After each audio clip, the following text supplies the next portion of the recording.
Olá, investidores! Hoje nós recebemos aqui o Daniel Vairo, sócio e gestor da Pacífico Gestão de Recursos, para falar sobre os fundos da casa disponíveis no BTG Pactual Digital.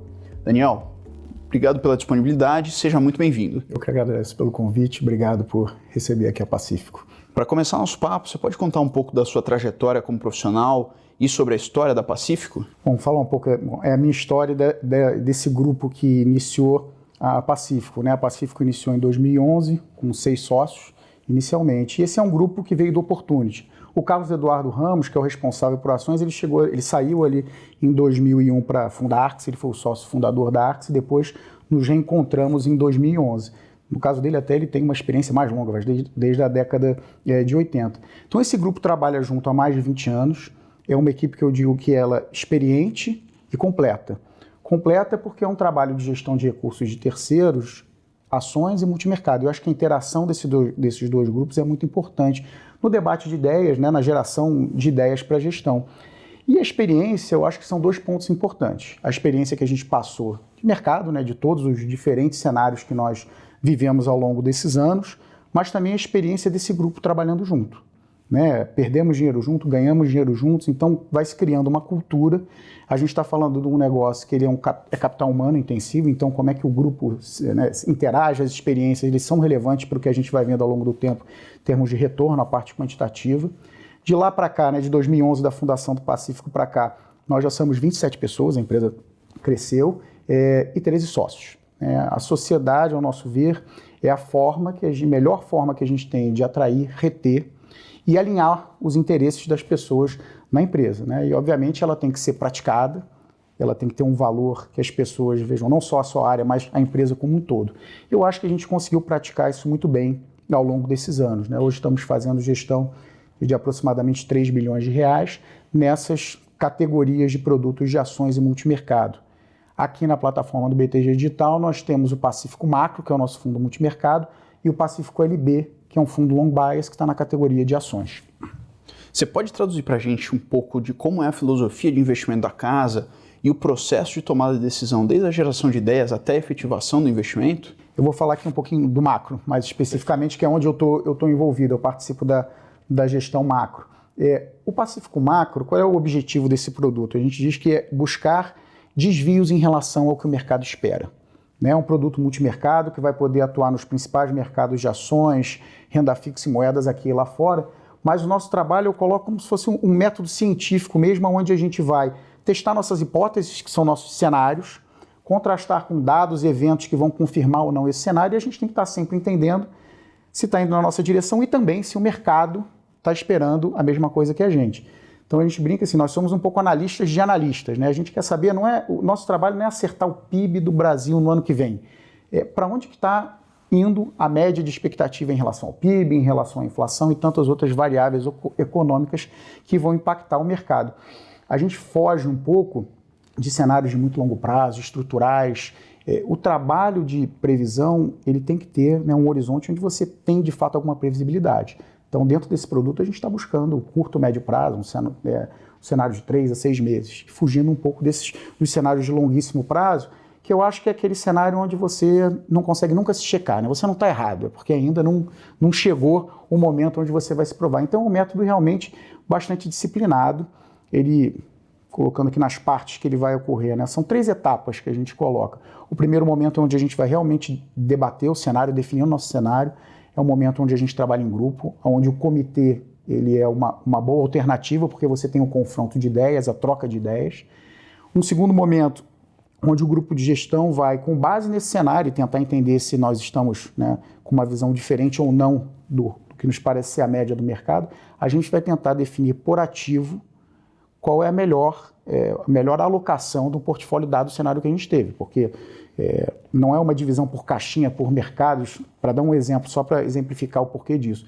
Imagina que você estivesse muito animado com o Brasil nos últimos anos e você, então eu vou ficar comprado em real. Teria sido uma péssima alocação de risco num cenário positivo. Então ali é o nosso momento onde a gente vai definir quais são os melhores mercados para a gente estar alocando. Vamos definir faixas de atuação e, por último, você tem uma implementação que aí é dividida por por gestores individualmente, né? Aí a gente tem uma divisão nossa onde cada um acompanhou um determinado mercado por mais tempo, e ali é porque esse momento ele é individual porque é necessário que no fim tenha alguém que seja responsável pela implementação, a definição dos stops.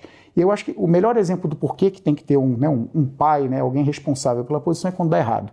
Então, ex ante tem que ter alguém que seja responsável para sair de uma posição no momento que ela deu errado, porque aí nesse momento o comitê ele já é um formato ruim, porque todo mundo dá a mão, reza, você revisa né, todas as hipóteses. Então é um processo realmente pensado dessa forma, nessa filosofia de buscar o desvio em relação à média de mercado. Daniel, a gente chegou então no momento de cenário, né, de Brasil, em que a gente está com os juros estruturalmente baixos, né?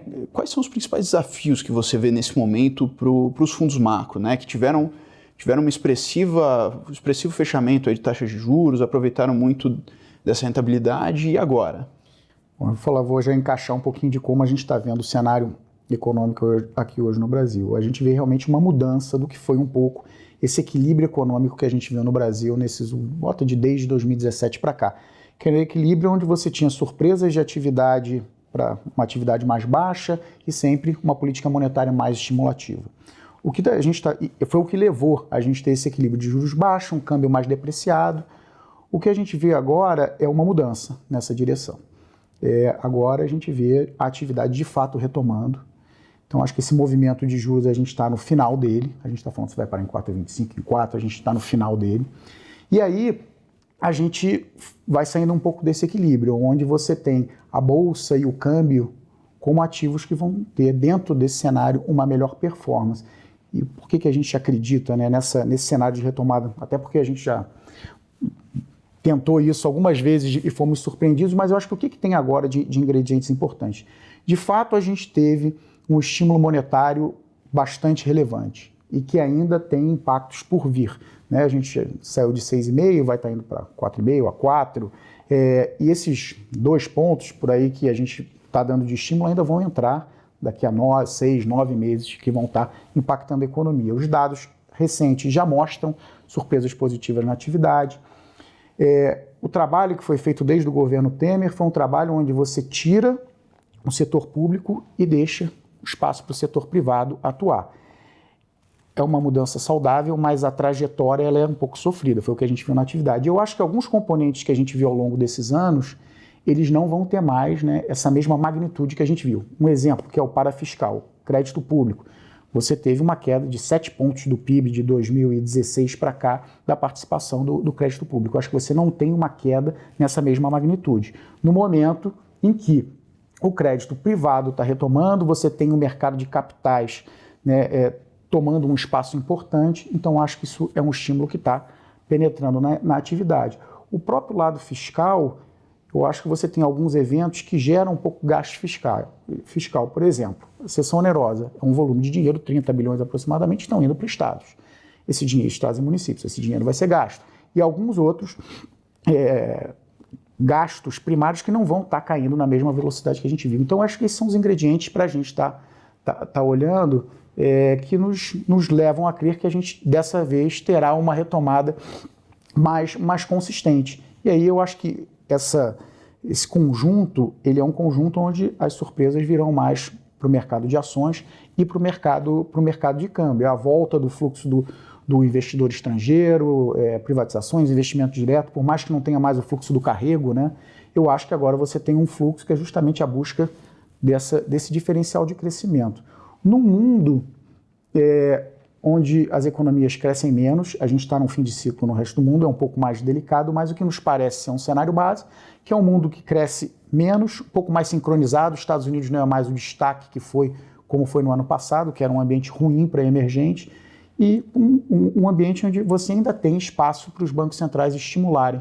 Então, nos parece um ambiente positivo para emergente. Essa nossa visão de surpresas positivas de atividade com o Brasil, nesse ambiente global um pouco melhor, um risco menor de guerra comercial, o tema do Brexit um pouco mais contido, a gente mantém essa carteira com um viés mais positivo, focando em bolsa e no real, com posições mais táticas pontuais nos juros, que é bem diferente do que o fundo fez de 2 anos e meio para cá.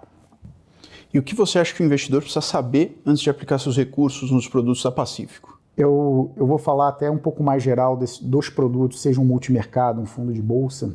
Eu acho que as plataformas elas trazem uma oferta de produtos para o investidor que não estava ao alcance de todos. Né? Os clientes estavam em fundos de banco, renda fixa, aquele fundo de renda fixa com taxa alta, e eu acho que esse mundo novo chega num momento onde o juro caiu de forma consistente no Brasil.